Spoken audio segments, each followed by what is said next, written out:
We're live! Congratulations to everyone! Do I need to say something like, welcome to the Sportflow podcast episode number 1? And we're with amazing Anna Smith. Yeah, Let's start. Yeah, I'm really happy that you joined our call, our podcast, and that would be great if you introduce yourself a little bit and provide some information about your app, what you're currently building, and yeah, what's ahead. yeah. Thank you so much for having me. I'm excited to be here and excited to talk about the product. It's so funny you say Victra because obviously we went under a rebrand and formerly Women's Game, so adjusting to our new name, which we're so excited about. But happy to be here on behalf of Victra Sports. My name is Anna Smith. I have always been a sports fan. At the end of the day, I love and breathe everything sports, and grew up playing and obviously played soccer for the US at the youth national team level, and then went on to play in college, where I also studied communications and sports media and fell in love with the storytelling side. I've just always believed in women's sports and the women that I've played alongside, which has led to where we are today with the launch of our app and our Instagram channel, and we're really excited for everything that's ahead. You recently just mentioned that it will be an update for the app. So you already had like the women's game, let's say it was kind of the MVP, but actually when you realize the point that you need to have some kind of rebranding and what was actually the root cause for it, right? Because you already had, let's say, an application, you already have some, I don't know, architectures that already worked, you have already some acquired users, but where you realize that actually you need this like a new branding, new name, new style, and is it possible to share a story and to provide a little bit more information about this one? Because that's, I think, really interesting to understand how it works behind, Yeah. No, we knew that obviously taking our company and our brand a step further outside of social media was what we wanted to do. That has been the goal. You've seen so frequently in the women's sports space, like with an increase in coverage, with an increase in content, which is amazing. And you're seeing these stories finally, be told. There needs to be some sort of organizational piece to that where people can go and actually find the content that they want in one platform. So we knew we wanted to take a little bit of a tone switch and move it all over to an app. And with that, we felt it would make a lot of sense and some noise to rebrand to something that would allow us to grow as we grow as a company. And the name Victra to us is, again, it's very powerful, and it's able to be used in different spaces like a clothing marketplace or whatever direction we decide to go. We felt that Victra will let us do that in a way that's authentic. Something we have found as well. And like you said, even in the question originally, like this is a really important decision and something that it wasn't the snap of fingers and the amount of brainstorming sessions you would have thought we were crazy. But it's something that we put a lot of thought in and actually worked very closely with Butter Studios.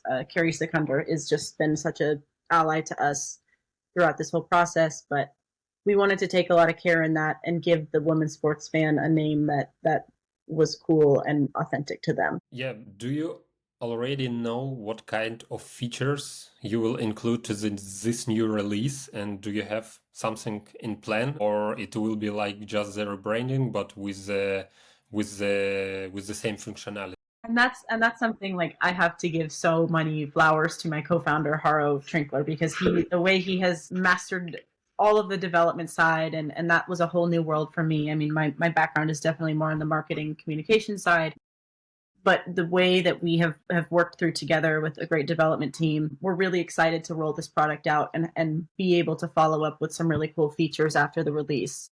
So starting at the core of our product, we're really focusing just on providing the fan with a personalized UX. So allowing them to go in, select their favorite leagues, teams, players, categories of content that they want to see, so that news is aggregated for them in the app. So really just starting with live game updates, transfers, news provided from endless news outlets, both here and then in the UK. So really starting at that core. And then as we continue to understand the user and understand the fan that's actually coming onto our platform, we have a strategy to roll out different things, tapping into the market a marketplace where you can go in and see all these wonderful women's sports focused apparel and merchandise brands. We really see so much potential in that, and that the fans really are consumers of products that are made for women. And that's something that's really important to us as we continue to build out of the app. We just want to make sure that as we continue to develop these features, again, that they align with what these people are really wanting and what the women's sports fan is really, really craving. I think that you mentioned this already too. Am I right that you are actually will expand to different sports in the future as well, right? So it won't be only soccer, Yes. but you are planned to do, I don't know, basketball and other sports as well. Yes. We, as I mentioned before, I mean, even at the root of this, Haro and I are sports fans, and we see so much potential in the market and in the wonderful beast that is women's sports. And it's on a trending up. I mean, it's trending upward. You've seen with Caitlin Clark the magic that is in the WNBA, and even with Serena Williams the magic that is in tennis. So there are these stories out there that people want. And so starting with our vertical of women's soccer, which is global and a big enough market on its own, we want to master that vertical and get it right and understand the product and the user before we expand out into other sports. But we want to cover everything we can and feel we have a really, really great opportunity to do so. How so? From what I heard, at least this is my feeling, right? That you're really trying to build some kind of communities, a platform where all the women's sports aggregated information from all over the world will be in one place, and this is like really really amazing. And how do you see your global goal, your mission, your vision for your product, and what will be the highest achievement for you in the future, for you and your team, of course? How do you see this? Because I think it's some kind of of the questions which actually drives probably you, right? Because something behind it. Yeah. And I love this question. We always think about, if we wake up, what app are we looking at and what space are we going to for all things sports? And we think about that, and we think about the access that has already been created for the men's side, and the men's sports fan experience is so different from the women's sports fan experience. And we want to be a one-stop shop for anything that the women's sports fan desires. So that could be tapping into direct contact with teams and leagues and live streams and merchandise, and we just want to give them the experience that they deserve. So I would say a one-stop shop for all things women's sports, and giving the women's sports fan the experience that they are long overdue. When you're building something, sometimes it's really a turning point where you realize, okay, this is it. So we are continue or we are quit, because we have a lot of different challenges. It might be some technical challenges. It might be product market fit. And what this point was for you, because I think you definitely had this kind of situation, right? When you just decided, do we need to go or just do we need to stop? Yeah, that's a great question. And obviously, as you look to build something that's new and not currently in the space, you have those thoughts and you have those fears. Are like, what am I doing? Is this crazy? Are we on the right track? And I think something my co-founder and I talk a lot about is, I mean, we obviously believe in women's sports more than anything. And as an athlete myself, like, I know this product is great. And when we can market it and tell these stories in a way that is specific to the women's sports fan, it could be something really special. Something that we think about all the time is that we know the product is good, but we have to make sure that the ecosystem surrounding the game itself is growing. And how can we stay one step ahead of those around us and the people that are continuing to lift it up? So I would say there have been times when we thought, okay, could this work? Is this something that we want to continue doing? But every time we have those thoughts, we just know that we're on to something special because of the support and the investment and all of the love that's going into that space around the product. And you've seen it in the past couple of months, and you see it down to even the players and what they're having access to and the support they're finally getting. I to answer your question, what we talk a lot about is just to make sure that we continue to rise as the ecosystem surrounding the product rises. I know that we could talk a lot about the product itself, Yes. but I also, wondering about the people behind the product. Do you maybe remember the most powerful feedback or comment from one of your users that actually, boost you personally or your team? And when you read something and you I just need to continue no matter what. This is like the best thing I have ever read. Did you have something like that? And maybe do you remember some situations that you could share?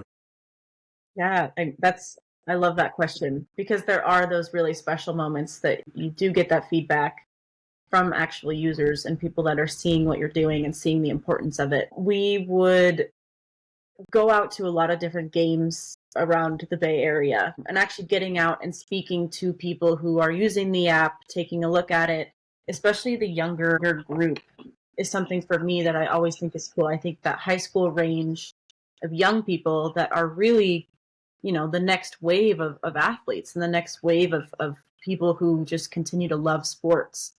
And the way we view sports nowadays is so different. And I mean, it's advanced beyond just your typical broadcast. I mean, the product is there, but you have this next group of people that are viewing a lot through their iPhones. And so I think going out and chatting with young girls at some of these athletic events has been so cool to see their interest in the product and to say like we love this idea, we want to play in college ourselves, we want to go on to be pro. We didn't even know these. We just, the way that we can provide more access to younger fans to me has been a really driving factor. And I mean, I grew up in a time where most of the sporting events that I was dragged to as a kid were all, men's sports. And I think that's just a shift in and been something that's so cool to see is now you see a lot of parents taking their young ones out to games and inspiring this next wave of young women.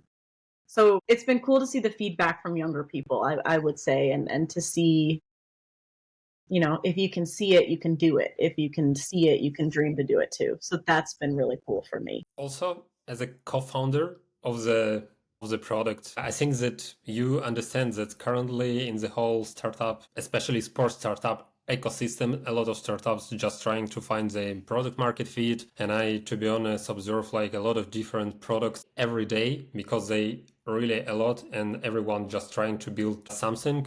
But what kind of advice actually could you give, to someone who just starting the journey to build a sport startup at Hmm. this current moment? And what would you suggest to them, or maybe give an advice, or maybe to avoid to do something? What would be your approach at this current point based on your background and based on your experience so far? I think it's funny because I feel like I wake up every day and learn something new. And I think my co-founder and I have such a great relationship in that way that we learn and bounce ideas off of each other and are just constantly learning and figuring it out, which is the fun of it. And it's competitive. And I think that's the athlete in me that, I like to continue to learn new things and to grow and improve. But I will say one thing that we try really hard to remember, when it does get hard, or maybe we get told no, or maybe something doesn't really go the way we want it to, remembering why we're doing it is really important. And I think anytime you can remember, we just want to continue to push women's sports forward in any way we can. And again, back to giving the fans the experience they deserve. I think about like what would I want to see or what am I missing from my women's sports experience as a fan on my own. So always remembering why you're doing what you're doing is something we come back to a lot. Yeah. And yeah, I just want to add that you mentioned a really good thing, just to remember that why are we doing this? Yeah. Because, for instance, I'm kind of a person who actually really hate to do something if I don't have this kind of an answer for this question. Because otherwise, in the long term, at least from my point of view, you really miss the focus, and it's really easy to quit if you don't understand why you're doing this. And Yeah. that's pretty amazing. When we are talking about the rebranding, are we talking about the new design as well? about the new logo, or it just Obviously, when you rebrand, you want your users and your followers and the people that have been with you for a really long time to still understand what you're doing and see the direction that you're going. So it's really important to us that, now that we've come out with a new name, come out with this product, we want it to be, clear and understood that this is for the women's sports fan, focusing right now on women's football. And we want that to be authentic, and we want the type of content that we're posting to really appeal to that audience. So I think that that's something to consider, as we continue to move forward, and as you get bigger and you make different partnerships and develop friends in the space, even back to just remembering why you're doing what you're doing. So that's kind of been on our brain as we've moved through the rebrand. And we're so excited that the product is out there. I would probably just say download the app, follow us on it, follow us on everything. Um, yeah, I think that's how I would wrap it up. what actually your main goal for 2025 regarding the app? Do you have some goals so far? What would be your main achievement, your main milestone in 2025? I think that we talk about that a lot, and we obviously have goals, numerical goals set in our brains of where we would like to be. So I'm just going to say, I'm not going to share the specific numbers, but I will say just to continue with authentic growth throughout 2025 and growth on all ends, and obviously bringing on some more authentic members of our team. Just continuing to grow. I think we've got a great product and we really believe in it, and we want to handle it with care. I would probably take that answer to say grow and grow with authenticity. I agree with that, because sometimes it's not necessary to push it that hard.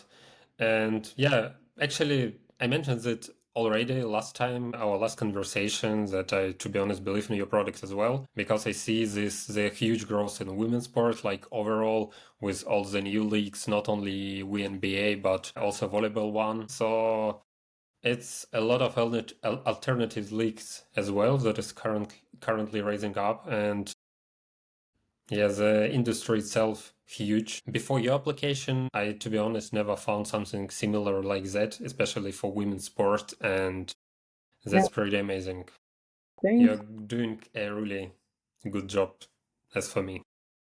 Thank you. We're super excited about it, and just have loved connecting even with people like you, and seeing that people are using it and enjoying it. And yeah, that's awesome. I'm just glad that that we had this conversation, and just follow please Anna on LinkedIn, and also follow I think you have LinkedIn page and Instagram, because I think this journey would be pretty amazing in 2025, in the upcoming years as well. So thank you. yeah, I could wish only good luck from my side, and yeah, I will be following your journey for sure.